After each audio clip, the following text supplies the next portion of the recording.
কাটু ওই জেঠুটাকে পরা মালা ভালো করে এনে ডিঙায় ডিঙায় যেতে পারবে না।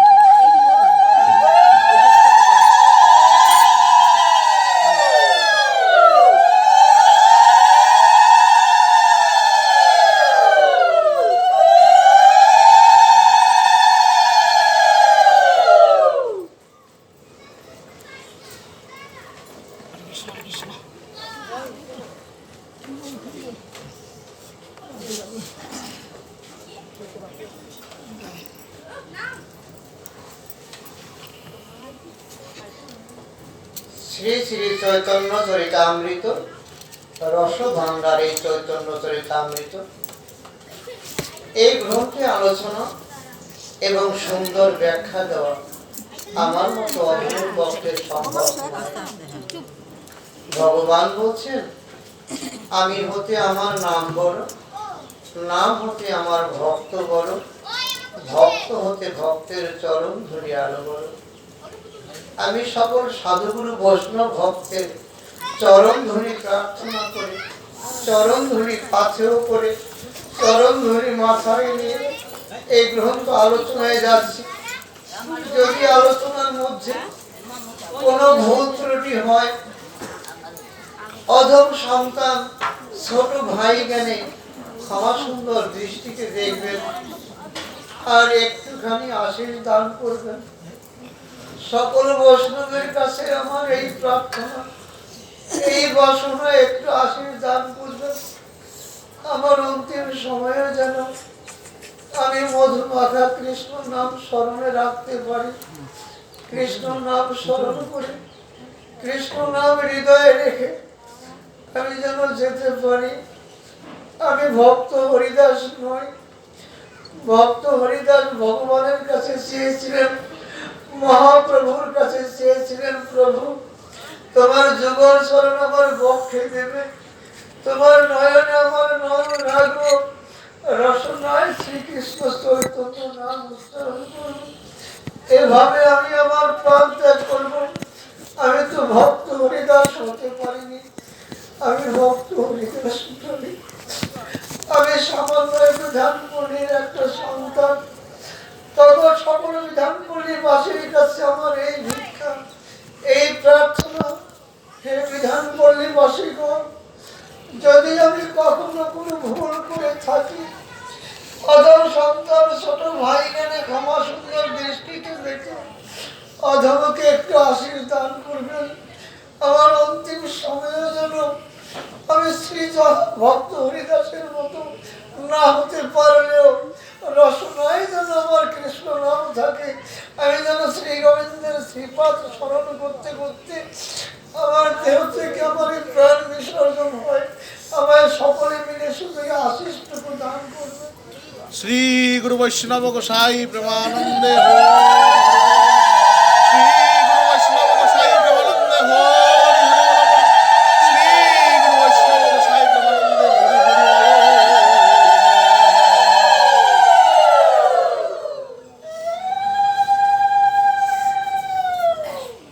চৈতন্য চরিতামৃতের প্রতি লাইনে, প্রতি কথা মানে রয়েছে। মাগো, সেই সুন্দর মানে তো আমি দিতে পারবো না।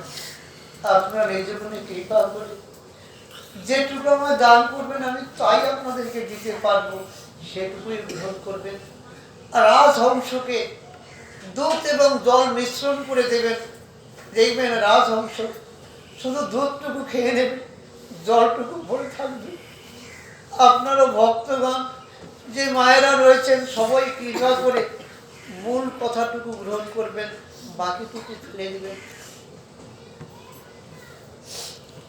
কৃষ্ণের প্রতিজ্ঞা দৃঢ় সর্বকাল আছে, সে তৈসে ভজে কৃষ্ণ তারে ভজে তৈসে। কত সুন্দর কথা। আমরা যে যেভাবে গোবিন্দকে ভজন করব, গোবিন্দ ঠিক আমাদের মাঝে ঠিক সেভাবে আসবে, সেভাবেই দেখাবে।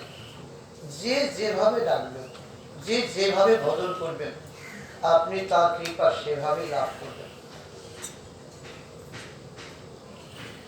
এই প্রেমার অনুরূপ না পারে ভজিতে, অতএব ঋণী হয় কহে ভাগবতে। যদ্যপি কৃষ্ণ সৌন্দর্য মাধুর্য ধৈর্য, ব্রজদেবী সঙ্গে তার বারয়ে মাধুর্য। প্রভু কহে এহ এহ এই সাধ্যাবধি সুনিশ্চয়, কৃপা করি কহ যদি আগে কিছু হয়। রায় রামানন্দর সঙ্গে মহাপ্রভুর আলোচনা। মহাপ্রভুর অগণিত ভক্তের মধ্যে কয়েকজন ভক্ত নিয়ে মহাপ্রভু অন্তরের কথা আদান প্রদান করতেন। একদিনে মহাপ্রভুর সঙ্গে রায় রামানন্দ বলছেন। রায় রামানন্দকে মহাপ্রভু প্রশ্ন করেছিলেন, সাধ্য সাধন কি? এটা একটু তুমি বলো। রায় রামানন্দ যত বলছিল, যত বলে যাচ্ছে শেষের দিকে যাচ্ছি আলোচনাটা। তুমি প্রথম থেকে আলোচনা করছি না, শেষের দিক থেকে। তো যতই বলছে মহাপ্রভু বলছেন, শেষের দিকে এসে বলছেন ইহ হয় আগে হওয়ার। আবার বলছে ইহ হয় আগে হওয়ার। মানে তুমি যত বলছে, রায় রামানন্দ যত বলছে ততগুলো শুধু ক্রমান্বয়ে তুমি আগাও, সামনের দিকে আগাও। এটাও সামান্য, মানে প্রথম যে কথাগুলো বলছে ইহবাহ্য, প্রথমে বলছে ইহবাহ্য, মানে এসব কিছুই না। তুমি সামনের দিকে কিছু বলো। শেষের দিকে এসে রায় রামানন্দ যখন এই কথাগুলো বলছে, রায় রামানন্দ কিন্তু এই কথাগুলো বলছে, যে কথাগুলো আমি বললাম এই কথাগুলো রায় রামানন্দই বলেছে। রায় রামানন্দ বলার পরে মহাপ্রভু বলছে এই সাধ্যাবধি সুনিশ্চয়, কৃপা করে কহ যদি আগে কিছু হয়। তুমি যাহা শেষে এই যে বললে ইহা হয়, যদি এর পরেও তোমার কাছে কিছু থাকে তাহলে তুমি সামনের দিকে একটু এগিয়ে বলো, আর একটু আগিয়ে যাও।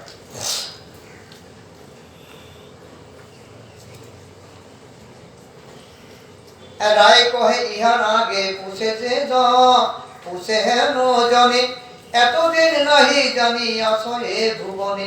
ইহার মধ্যে রাধার প্রেম সাধ্য শিরোমণি, যাহার মহিমা সর্বশাস্ত্রে হে ব্যাখ্যানি। রাধার প্রেম সর্বশ্রেষ্ঠ, সর্বোত্তম, যাহা কিছু রয়েছে রাধা প্রেমের সর্বোত্তম। রাধা প্রেমের জন্য অনাদিরাদি গোবিন্দ আমার রাধার পায়ে যে পঞ্চতত্ত্ব, যে একটু গান করবে, আগে একটা গান করলাম, ভাবের গৌর পূর্ণচন্দ্র উদয় নদিয়ায়। সেখানে কিন্তু পদকর্তা একটা পদ দিয়েছেন, রাধা ঋণ সুদিবারে গৌধরী নদিয়ায় এসে, গৌধরী নদিয়ায় এসে রাধার ঋণ শোধ করার জন্য নদিয়ে এসেছেন। রাধার কাছে কি ঋণী ছিলেন মহাপ্রভু, যে মা গৌধরীতে রাধার কাছে ঋণী, সে ঋণী কি ছিল? রাধার পায়ে দাসখত দিলেন, আপনি অনাদিরাদি গোবিন্দ একা ছিলেন। মনের ইচ্ছা জেগেছিল আমি বহু হওয়ার জন্য আল্লাহর শক্তিরূপী রাধা রানীকে নিজের বাম অঙ্গ থেকে সৃষ্টি করলেন। রাধা রানীকে বাম অঙ্গ থেকে সৃষ্টি করে অনাদিরাদি গোবিন্দ আমার রাধা রানীকে তার প্রেমের গুরু করলেন। প্রেমের গুরু হচ্ছে রাধা রানী। এই রাধা কে? ধারা। ধারার উপর ধারা যখন পরিবর্তন করবে, উল্টাবে, ধারা রাধা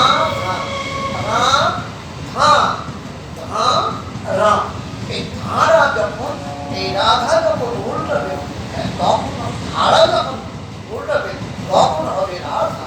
এই রাধা কে? রাধা এবং গোবিন্দ কি ভিন্ন? না গো না, ভিন্ন নয়। রাধা এবং গোবিন্দ লীলা প্রকাশিবার পরে এই ভিন্ন রূপ ধারণ করেছেন জীবকে শিখাবার জন্য, জীবকে বুঝাবার জন্য, জীবের শিক্ষার জন্য এই রাধা রানীকে নিয়ে এসছেন ধরাতে। দুই অঙ্গে এক রূপ, ভিন্ন কিছু নয়। এই গৌধরীর রূপ, এই দুই রূপ অঙ্গের রূপ একমাত্র এই গৌধরী দেহে রয়েছে। এই গৌধরী দাসপদ দিয়েছেন রাধার পায়ে ঋণ শোধ করার জন্য। মহাপ্রভুর উত্তরে রামানন্দ তাই বলছে যে সাধ্য শিরোমণি, রাধার প্রেম হচ্ছে সাধ্য শিরোমণি, যার সেদে লাভ করা যায়। প্রভু কহে আগে কহ শুনি পাই সুখে, অপূর্ব অমৃত নদী বহে তোমার মুখে। চুরি করি রাধাকে নীল গোপীগণের ডরে, অন্নপেক্ষা হইলে প্রেমের গাঢ়তা নাই স্ফুরে। রাধা লাগি গোপীরে যদি সাক্ষাৎ করে ত্যাগ, তবে জানি রাধা কৃষ্ণের গাঢ় অনুরাগ।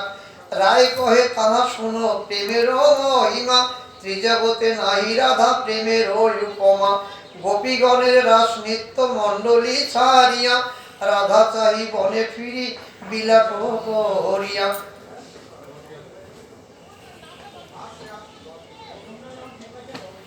এই শ্লোকের অর্থ বিচারিলে জানি, বিচারিতে উঠে যেন অমৃতের খনি।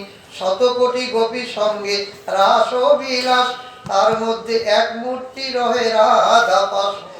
সাধারণ প্রেম দেখি সর্বত্র সমতা, রাধার কুটির প্রেম হইল বামতা।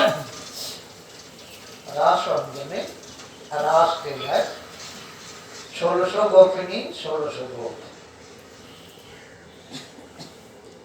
একা গোবিন্দ সকল গোপিনীর মধ্যে কি করেছিলেন? প্রত্যেক গোপিনী বলছে কৃষ্ণ আমার, কৃষ্ণ আমার, কৃষ্ণ আমার। আরেকটু আগে যাই, পঞ্চরসের গৌর আমার ভাবে হয়ে মত্ত, কলিযুগের কর্ণমূলে সুধায় পঞ্চতত্ত্ব। পঞ্চতত্ত্ব কি? ক্ষিতি অক্তেশ মরুদ্ভূম, পঞ্চরস, শান্ত দাস্য সখ্য বাৎসল্য মধুর।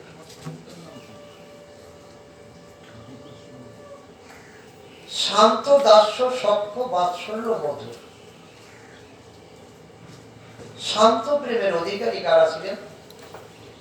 সনকাদি মুনি যারা। দাস্য প্রেমে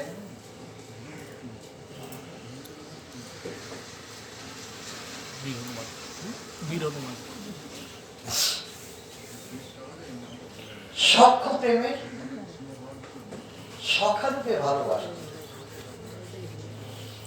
কারণ সখ্য প্রেম কাদের মধ্যে ছিল বলেন না, দুই একটা কথা।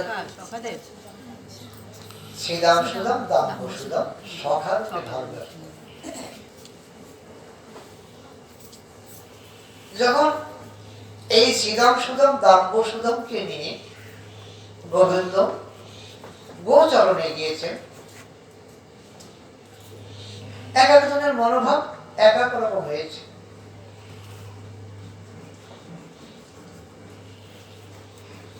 গোবিন্দর কাঁধে অনেকে উঠেছে। আজ সুদাম বলছে, গোবিন্দ নিজে বলছেন সুদামকে কাঁধে তুলেছেন। শ্রীদামকে আজকে গোবিন্দ নিজে কাঁধে তুলেছেন। ভক্ত এবং ভগবানের প্রেম কেমন বাবা! ভক্ত এবং ভগবান। এখানে একটু পিছনে যাই। মহাপ্রভু নীলাচলে রয়েছেন সন্ন্যাস নেয়ার পরে, যখন পরিধামে রয়েছে নীলাচলে, অগ্রদ্বীপের এক ভক্ত গোবিন্দ ঘোষ, যার নাম গোবিন্দ ঘোষ, ছুটে গেছেন নীলাচলে মহাপ্রভুর দর্শনে। মহাপ্রভুর দর্শনে গিয়ে মহাপ্রভুর চরণ ভিক্ষা চেয়েছেন, প্রভু গো, আমার তোমার সঙ্গে সাথে করো, আমার তোমার সঙ্গে রাখো, আমি তোমার সঙ্গে থাকতে বাসনা করি, আমি তোমার সাথে থাকার জন্য ছুটে এসেছি, তুমি আমায় ফেলে দিও না প্রভু। মহাপ্রভু বলছেন, না, তোমার পক্ষে সম্ভব না, কারণ আমি সন্ন্যাসী। সন্ন্যাসীর সঙ্গে থাকতে হলে তাকেও কিন্তু সন্ন্যাসীর রূপ ধারণ করতে হয়, তাছাড়া তো সম্ভব নয়। অগ্রদ্বীপের গোবিন্দ ঘোষ বলছে, না আমি আর সে সংসারে ফিরে যাব না, আমি তোমার চরণ ভিক্ষা চাই, আমি তোমার চরণে আশ্রয় চাই। বহু বলার পরে গোবিন্দ ঘোষকে মহাপ্রভুর সঙ্গে নিয়েছেন। মহাপ্রভুর সঙ্গে নিয়েছেন। মহাপ্রভু যখন সে নীলাচল থেকে বৃন্দাবনের উদ্দেশ্যে রওনা করেছেন, কিছু দূরে গিয়ে মহাপ্রভু সেবার আয়োজন করেছে একবারে। সেখানে সেবা হয়েছে। খুব সংক্ষেপে বলছি কথা, লক্ষ্য করবেন ভক্ত এবং ভগবান কেমন। সেখানে সেবার পরে গোবিন্দ ঘোষকে বলছে, গোবিন্দ ঘোষ আমার মুখ শুদ্ধি দাও। সেবা হয়ে গেছে, মুখ শুদ্ধি কি মাগো? হরিতকি। হরিতকি গোবিন্দ ঘোষের কাছে তো নেই, কোথায় পাবে? গ্রামে ঘুরে দাঁড়ে দাঁড়িয়ে গিয়ে ঘুরে ঘুরে বলছে, আমায় দুটো হরিতকি দাও, আমার প্রভুর সেবার পরে মুখ শুদ্ধি হরিতকি, আমায় দুটো হরিতকি দাও। অনেকটা ঘুরে দুটো হস্তকি পেয়েছে। গোবিন্দ ঘোষ মনে মনে ভাবছে, মহাপ্রভুর কাছে এসে একটা হস্তকে গোবিন্দ ঘোষের ওই কাপড়ের মধ্যে বেঁধে রেখেছে, আর একটা হস্তকে মহাপ্রভুকে দিয়েছে। কেন দিয়েছে? গোবিন্দ ঘোষ মনে মনে ভাবছে, আজকে তো অনেকটা ঘুরে গিয়ে আমি পেয়েছি, কালকেও তো প্রভু সেবা নেবে, সেবার পরে তো আবার ভোগ শুদ্ধি চাইবে, তখন আমি আবার ঘুরবো, তাহলে চট করে আমি থাকলে দিতে পারবো। সন্ন্যাসী কিন্তু এটা কথা নয়, তারা কিছু সঞ্চয় করতে পারে না, তাদের কোনো গৃহ থাকে না, কোনো সংসার বলে কিছু থাকে না তাদের। ঘুরে এসে ওই মাধুগিরি করে এসে যাহা পাবে ওই প্রসাদটুকুই সেবা নেবে, এর বেশি তারা কিছু নিতে পারে না। কিন্তু গোবিন্দ ঘোষ ওই যে সঞ্চয় রেখেছে,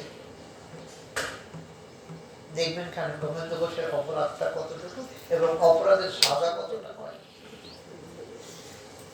ওইখান থেকে ছুটে গিয়েছে গোবিন্দ ঘোষ, ওইখান থেকে ঘুরে এসে সেই অগ্রদ্বীপেই চলে এসছে। অগ্রদ্বীপে আজ এই গোবিন্দ ঘোষের গৃহে এসছে। এই গোবিন্দ ঘোষের গৃহে আসার পরে সেবা হয়েছে। আজও মহাপ্রভু তাই করেছে, গোবিন্দ ঘোষকে ডেকে বলছে, গোবিন্দ শীঘ্র করে আমার মুখ শুদ্ধি দাও, মুখ শুদ্ধি দাও। এর আগের দিন কি করেছিল মা? গ্রামে ঘুরে গিয়ে কিন্তু হস্ত কিনেছিল। আজ আর গোবিন্দ ঘোষকে ঘুরতে যেতে হয়নি, কারণ ওই যে আসলে বাধা ছিল, ওই আসল থেকে ওই হস্ত কেটে তৎক্ষণাৎ মহাপ্রভুর হাতে দিয়েছে। মহাপ্রভুর হাতে যখনই দিয়েছেন, মহাপ্রভু ক্রোধান্বিত হয়ে বলছেন, গোবিন্দ এটাই তোমার সন্ন্যাস? এ তুমি কি করেছে? হাত থেকে তুমি কোথায় পেলে? বলছে, প্রভু আমি রেখে দিয়েছিলাম। গোবিন্দ সত্যি বলেছে। বলছে, না এটা তুমি কেন করেছো? এটা তুমি করতে পারো না, দূর হও আমার কাছ থেকে, সরে যাও আমার কাছ থেকে, তুমি আর আমার তোমার মুখ আমি দর্শন করতে চাই না, তুমি আমার সঙ্গ ত্যাগ করো। তুমি এই নিয়ে আমার সঙ্গে এসেছিলে, এই নিয়ে আমাকে বলেছিলে তুমি আমার আশ্রয় নেবে, আমার পাশে থাকবে, দূর হও আমার কাছ থেকে। মহাপ্রভু ভীষণ রেগে গেছেন। রেগে এই গোবিন্দ ঘোষকে ত্যাগ করে চলে যাচ্ছে। গোবিন্দ ঘোষ প্রতিনিয়ত মহাপ্রভুর সঙ্গপনে যাওয়ার আগে কিন্তু প্রতিনিয়ত 4 বেলা মহাপ্রভু সেবা দিতেন। ওই সেবার নিবেদিত প্রসাদ পেতেন। যখনই এত প্রভাবিত হয়ে মহাপ্রভুর কাছ থেকে মহাপ্রভু চলে যাচ্ছেন গোবিন্দ ঘোষের কাছ থেকে অনেকটা দূরে, মানে মহাপ্রভুর চরণ ধরে যতটা কান্নাকাটি করার দরকার বা যতটা কাকুতি মিনতি করার দরকার সকল কিছু করেছে। প্রভু তুমি তো সামান্য একটু ভুল করেছি, তুমি আমায় ক্ষমা করো, আমায় ক্ষমা করো প্রভু, আমি একটুখানি ভুল করেছি, তুমি আমায় ক্ষমা করো। যত রকমের কাকুতি মিনতি করার প্রয়োজন সর্বকিছু করেছেন, তথাপিও গৌর হরি আমাকে ত্যাগ করে চলে যাচ্ছেন। গোবিন্দ ঘোষকে ত্যাগ করে চলে যেতে যেতে যেতে কিছুটা দূরে গিয়েছেন। তখন গোবিন্দ ঘোষ পেছন থেকে ডেকে বলছে, প্রভু তুমি যাচ্ছ যাও, তবে এমন একটা কথা শুনে যাও, তোমাকে এক পক্ষ কালের মধ্যে এখানে ঘুরে আসতে হবে। কেমন ভক্ত হলে মতো ভগবানকে এই কথাটা বলতে পারে? সময় দিল মাত্র এক পক্ষ কাল, তুমি আমাকে ত্যাগ করে যখন যাচ্ছ যাও, আমার তাতে কোনো দুঃখ নাই। তবে আমি তোমায় কথা দিচ্ছি, তুমি আমার একটা কথা স্মরণে রেখো, এক পক্ষ কালের মধ্যে তোমাকে আমার এখানে ঘুরে আসতেই হবে। বলুন তো না, কেমন ভক্ত হলে এই কথাটা বলতে পারে? এক পক্ষ কাল বোঝেন তো? 7 দিন 1 সপ্তাহ, 15 দিনে 1 পক্ষ। 15 দিনের মধ্যে তোমাকে এখানে ঘুরে আসতে হবে। গোবিন্দ ঘোষ গৌর হরে ওই যে রয়েছেন যে সাধনা করতেন, যেখানে বসে সেখানে বসে শুধু নয়ন জল ছেড়ে কাঁদছে। এই 15 দিনের মধ্যে গোবিন্দ ঘোষের কোনো আহার নিদ্রা কিছু নেই, সর্বকিছু পরিত্যাগ, আহার নিদ্রা বলে কিছু নেই। আজার গৌরহরিকে সেবাও দেয় না।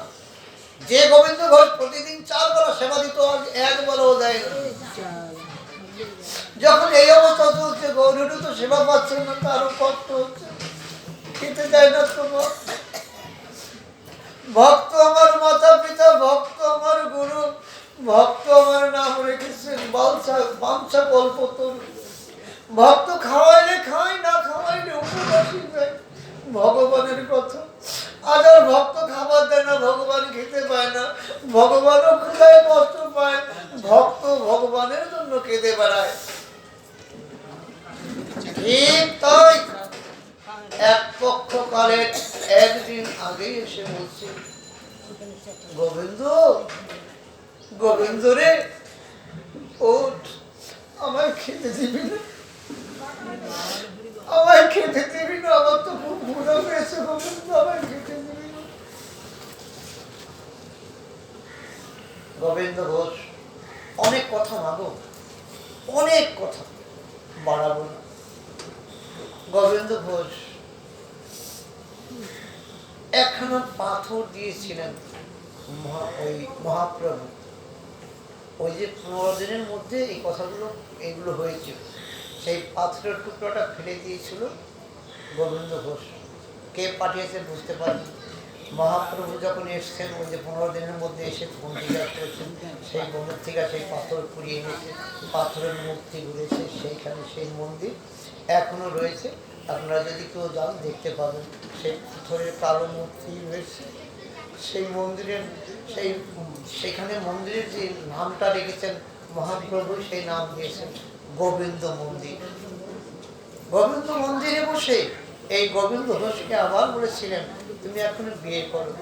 গোবিন্দ ঘোষ বিয়ে করেছিল, অনেক কথা। বিয়ের পরে সন্তান হয়েছিল। বিয়ে যখন করেছে, যে মহাপ্রভুকে দিনে 4 বার সেবা দিত, এই বিয়ের পরে সেবা 1 বার কমে গেছে, এখন 3 বার সেবা দেয়।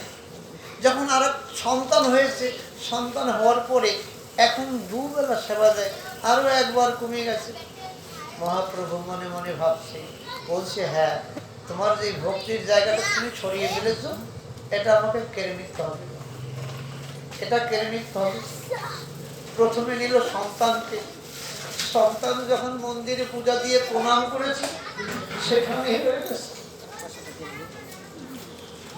গোবিন্দ ঘোষ দেখছে ছেলে সেখানে রয়েছে, সারা নেই। ডেকে বলছে, ছেলেকে ডাকছে, কোনো উত্তর নেই। তারপরে নিয়েছে স্ত্রীকে, ওই স্ত্রীও মন্দিরে গিয়ে প্রণাম করেছে, সেই অবস্থায় রয়েছে, সারা নেই। গোবিন্দ ঘোষ কেঁদে কেঁদে বলছে, প্রভু তুমি তো সবই পারো, সবই জানো, এ তুমি কি লীলা করলে, এ তুমি কি করলে প্রভু? একে একে আমার সন্তানটাকে কেড়ে নিলে, আমার স্ত্রীকেও কেড়ে নিলে। ভগবানের যে হয় আমার দাস, তারপরে সর্বনাশ। যে করে আমার আশ তারপরে, যে করে আমার আশ তারপরে সর্বনাশ। তবু যদি না ছাড়ে পাশ, আমি হই তার দাস, আমার দাস।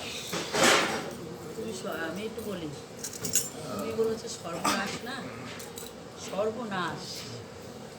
যে করে আমার আশ, আমি করি তার সর্বনাশ। সর্বনাশ, সব নাশ করি আমি তার। এইটা আমি পেয়েছি। সর্ব নয়, সর্বনাশ। সর্ব মানে সব, হ্যাঁ সর্ব মানে স্বপ্ন। হ্যাঁ হ্যাঁ এই ওটা রেপ আর ওইটা হ্যাঁ, রেপ। যে পরে আমার আশ আমি করি তার সর্বনাশ, মানে তার সব কিছু বিনাশ ঘটায়। তার আমার আশা, গোবিন্দর আশা যে পড়ে, যে গোবিন্দ শ্রীপাদ পদ্ম কৃপা লাভ করতে চায়, তার ভিতরে কোনো রকমের কোনো দুরাশা বলে কিছুই থাকে না। আমি সবগুলো সেটা বিনাশ করি। যে করে আমার আশ আমি করি তার সর্বনাশ। তার সর্বনাশ কি? তার ভিতরে যে কুবাসনা, কুকামনা, লালসা বাসনা, বিষয় বাসনা যাহা কিছু থাকে সর্বকিছু পরিত্যাগ করে যায়, সবকিছু ত্যাগ হয়ে যায়। আপনারা নিজেরা প্রত্যেকে একটু একটু যদি লক্ষ্য করেন না, প্রত্যেকে বুঝতে পারবেন। প্রত্যেকে, আমি অনুরোধ করে বলবো, প্রত্যেকে বুঝতে পারবেন। যার যার বাড়িতে মন্দির রয়েছে বা ঠাকুর ঘর রয়েছে বা ছোট্ট একখানা সিংহাসন রয়েছে, ঠাকুরের ছোট একটা মূর্তি রয়েছে, একটা ছবি রয়েছে, একটা ফটো রয়েছে, আপনারা যে কেউ যখনই সেখানে ফুল জল যতটুকু যা কিছু দেন, একটু প্রসাদ তো দেন, একটা নকুল দেওয়া তো দেন, না হলে একটু মিশ্রির কোনো তো দেন, এক পিস বাতাসও তো দেন। দিয়ে যখন যদি কায় মনোবাক্যে আপনি বলতে পারেন, প্রভু গো আমার তো কিছু নয়, তোমার প্রসাদ, তুমি নিজ করে সেবা করো। দেখবেন যখনই কথাটা বলবেন হৃদয়ে মন থেকে এইভাবে চলে আসবে, মন থেকে যখন কথাটা বেরিয়ে আসবে, ভগবান আপনি 10 দিন বলবেন, 1 বছর বলবেন, আমার মনে হয় একদিন না একদিন শুনবে। ভগবান শোনে। ভগবান কোথায় থাকে মাগো? অনেকদিনই তো বলেছি, ভগবান দুটো জিনিস সহ্য করতে পারে না, ভক্তের চোখের জল আর ভক্তের অহংকার। যে ভক্ত অহংকার করে ভগবান সেখানে থাকে না। যে ভক্ত নয়ন জলে প্রভুকে স্মরণ করে, গোবিন্দকে স্মরণ করে, তাকে ডাকে, ভগবান সেখানেই ছুটে যায়। ভগবান কোথায়? দূরে না, না দূরে নয়, যাহা আছে বিশ্ব ব্রহ্মাণ্ডে তাহা আছে দেহ ভাণ্ডে।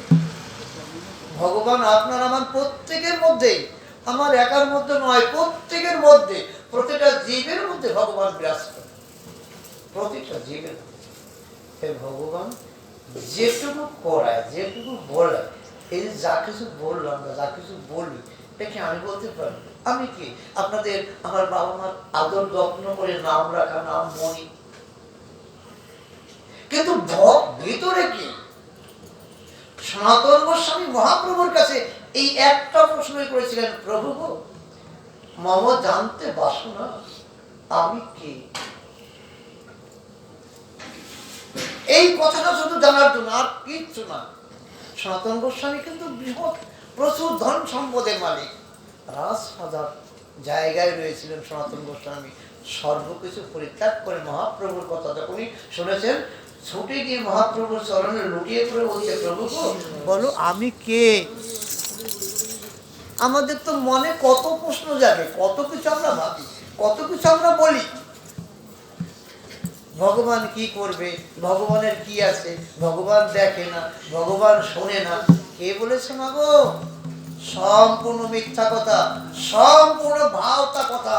ভগবান সব কিছু দেখে, ভগবান সব কিছু করায়। আপনি যে চলছেন, চলাটা ভগবান চালায়। আপনি যে কথা বলছেন, কথাটা আপনাকে ভগবান বলায়। ভগবান যখন থাকবে না, তখন আপনিও থাকবেন না।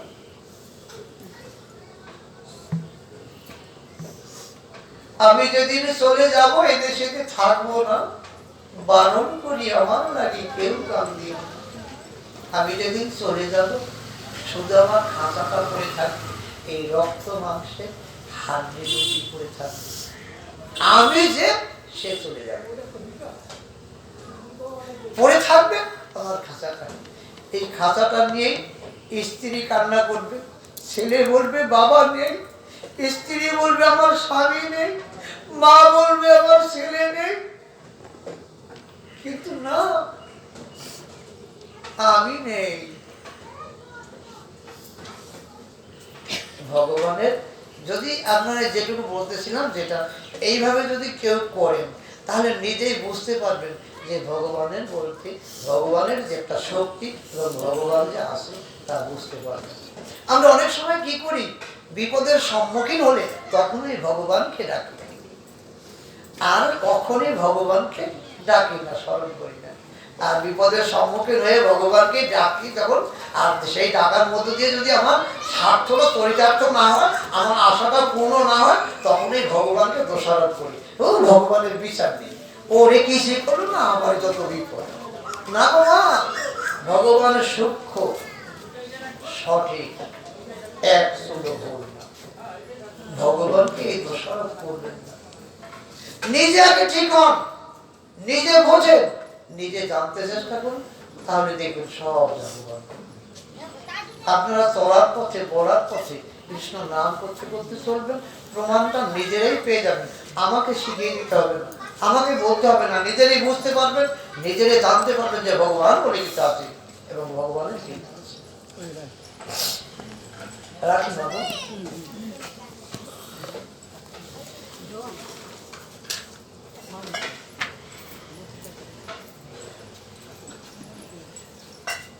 শ্রীরূপ রঘুনাথ পদে রস চৈতন্য চরিতামৃত হরে কৃষ্ণ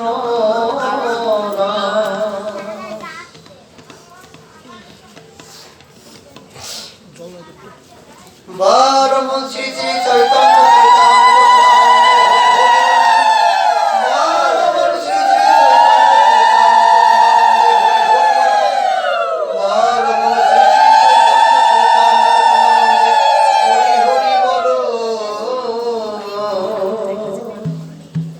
ঠিক সময় দিয়েছিস, আমি বলেছিলাম অনেক আগে, সেটা মিটিং ছিল, ঠিক সময় দিয়েছিস। সকল বৈষ্ণবের কাছে আর 2 মিনিট একটু ভিক্ষা চেয়ে নিয়েছি। যারাই রয়েছে, আমরা বিধানপল্লীবাসী, এই নাম গুণগান কীর্তনের মধ্য দিয়ে আমরা সকলে মনের কালিমা লিপ্ত করতে চাইছি, মনের কালিমা দূর করতে চাইছি। আজকে বিধানপল্লী থেকে হরিসমান লোক যখন অন্য জায়গায় কীর্তন করে, নামটা হয় কিন্তু তারা এসছে বিধানপল্লীর দল, বিধানপল্লীর লোক। আমরা যারা বিধানপল্লীতে বাস করি, আমরা প্রত্যেকেই ভালো, আমি প্রত্যেকেই ভালো বলবো এবং প্রত্যেকেই ভালোর কামনাও রাখছি। সকলের কাছে আমার অনুরোধ, আমরা যে যাহাই কিছু করি না কেন, অন্তত দিনান্তে যেন একবার মধুমাখা হরে কৃষ্ণ নাম স্মরণ করি। মধুমাখা হরে কৃষ্ণ নাম স্মরণ করলে নামের শোক দুঃখ তাব দূরে যাবে। যত ওই নাম ওই রাম, গানের ভাষা। যত কষ্ট থাকুক, যত দুঃখ যন্ত্রণা থাকুক, যত ব্যথা বেদনা থাকুক, আমাদের সকল কিছু মুছে যাবে এই নামের মধ্য দিয়ে, নামের গুণে। সকলের কাছে আমি অনুরোধ রাখবো, আমি তো কিছু না, আমি কিছু করতেও পারিনি, কিছু শিখাতেও পারিনি, নিজে কিছু শিখিনি, কি করে শিখাবো? যারা রয়েছেন, যারা থাকবেন, এই নাম থেকে যেন বিচ্যুতি না ঘটে, এই মধুমাখা নাম থেকে কেউ সরবেন না, এটা আমার সকলের চরণে বিনীত প্রার্থনা।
ডাকে ও দিদি ডাকে দাদা এটা গান করেন এখানে আছো এই দিদি গান ওই দিদি ধরেন উনি ধরেন দিদিও করে আরে আমাদের তো এই কথা বললে হবে আপনারা ছাড়া কেউ নাই আমার কি আমাদের আপনারা ছাড়া কেউ নাই ঠিক আছে আমরা তো আপনাদের ছাড়া না আপনিও তো আমার বসো কে কার কেউ কার কেউ কার না না এই হারমোনিয়াম মানে ভালো লাগছে না এটা সিস্টেম মাইক্রোফোনটা দিয়ে দাও হাতে ওই মাইক্রোফোনটা দিয়ে দাও। এটা এই যে আগায় বসেন দিদি কি গান হইলো কি গান কি গানটা গুরুর দ্বারা হচ্ছে না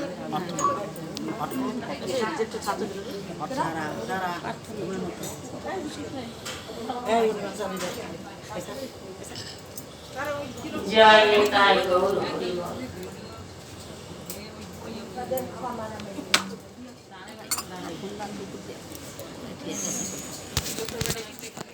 ড্রয়িং আছে